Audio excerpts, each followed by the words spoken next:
बिहार में विधानसभा चुनाव नजदीक है। ऐसे में सीट शेयरिंग को लेकर एनडीए में घमासान मचा हुआ है।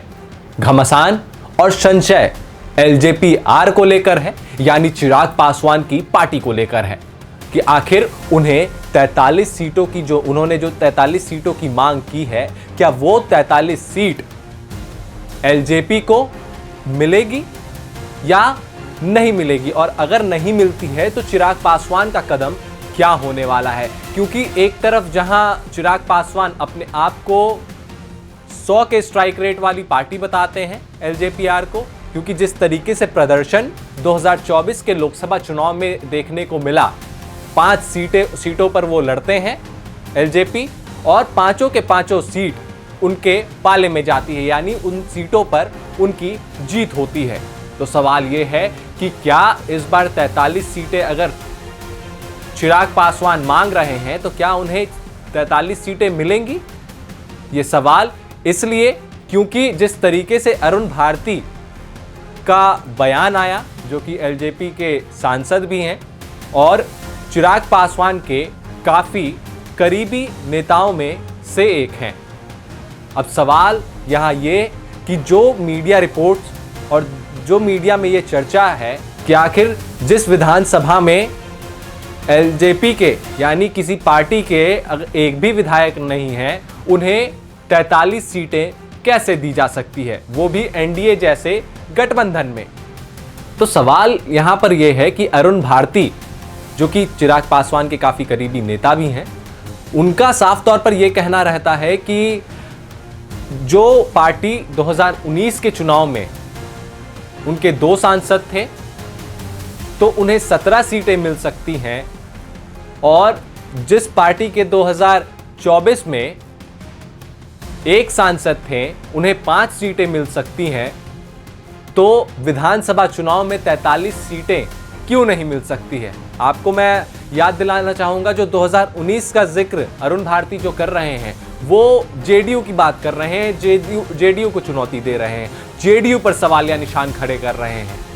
कि 2019 में उनके 2 सांसद थे और उस चुनाव में उनको फिर 17 सीटें भी मिली, 2 सांसद रहने के बावजूद। तो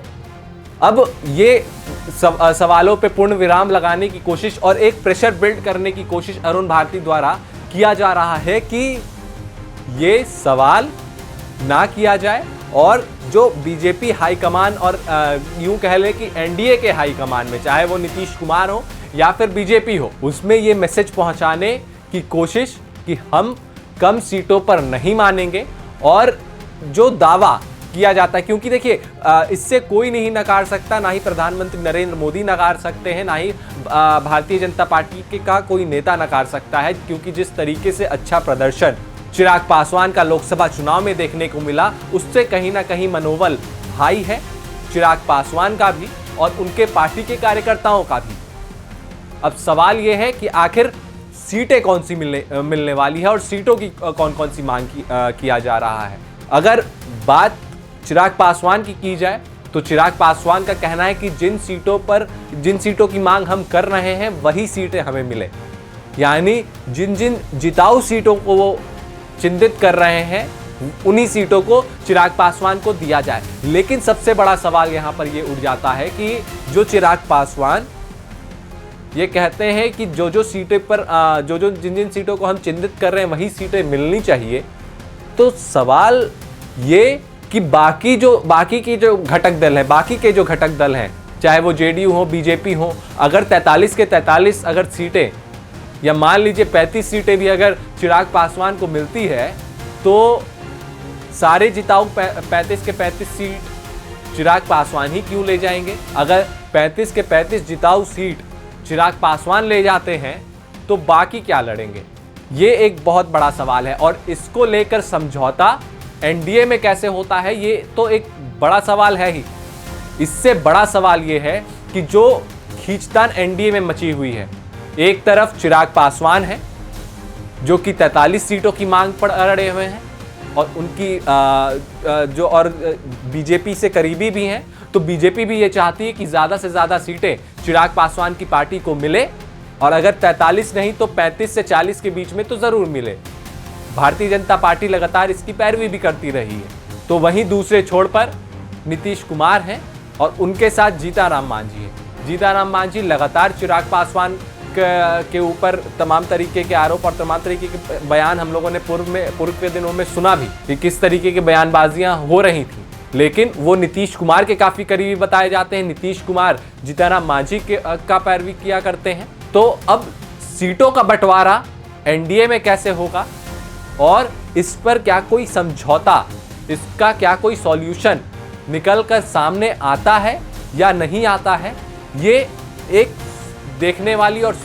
समझने वाली बात होगी कि आखिर जीताराम मांझी की बात करते हैं तो जीताराम मांझी का एक प्रभाव गया के क्षेत्र में रहा है। तो क्या गया के जितनी भी सीटें हैं, विधानसभा सीटें हैं, और राजगीर के जितने भी विधानसभा सीटें उस क्षेत्र के, क्या उसमें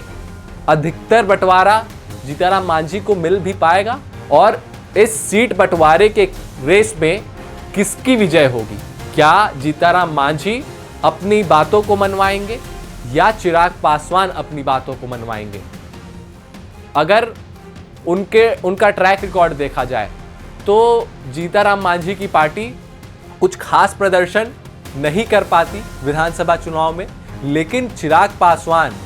की पार्टी का एक, जब से उनके पार्टी में दो फाड़ हुआ है तब से एक रिवाइवल और एक अगर ग्राफ देखा जाए एलजेपी का तो हमेशा से अप रहा है। और इसका एक ही तुलना किया जाता है हमेशा से कि 2024 लोकसभा चुनाव, उन्होंने नए उम्मीदवारों को टिकट दिया और युवाओं पर ज़्यादा भरोसा जताया और उन्होंने पांचों के पांचों सीट जीतकर बीजेपी को और उनके घटक दलों को दिखा दिया कि आखिर उनकी ताकत क्या है। और अरुण भारती ने यह भी जिक्र किया है अपने बयान में कि जो लोग ये समझते हैं कि एलजेपी एक क्षेत्र की पार्टी है या फिर उनका सिर्फ खासा एक क्षेत्र में प्रभाव है, तो ऐसा नहीं है। पूरी बिहार की जनता उन्हें चाहती है और एक मांग ये भी उठा करता है कि चिराग पासवान को सीएम फेस बनाया जाए, लेकिन ये मुखर होकर कभी सामने नहीं आया। ये कार्यकर्ताओं में एक उत्साह और एक उमंग रहता है कि चिराग पासवान को सीएम पद का उम्मीदवार बनाया जाए, क्योंकि चिराग पासवान ये बात करते हैं बिहार फर्स्ट, बिहारी फर्स्ट की। तो इस एजेंडे को लेकर, इस नारे को लेकर जब चिराग पासवान चुनावी मैदान में उतरेंगे, जब उनकी सीट शेयरिंग का फॉर्मूला तय हो जाएगा, तब की तस्वीर क्या होगी? क्योंकि अभी आपने देखा होगा पूर्व के दिनों में कि चिराग पासवान ने 243 विधानसभा सीटों पर लड़ने की बात कही थी, तो उस समय भी एक प्रेशर पॉलिटिक्स करने की बात कही जा रही थी और अभी भी प्रेशर पॉलिटिक्स करने का आरोप लग रहा है। अब सवाल यह है कि क्या सीट शेयरिंग को लेकर समझौता होता है और अगर होता है तो कितनी सीटों पर होता है, ये देखने वाली बात होगी। आपको क्या लगता है? वीडियो में कमेंट करके ज़रूर बताएं। वीडियो को लाइक करें, चैनल को सब्सक्राइब करें। नमस्कार।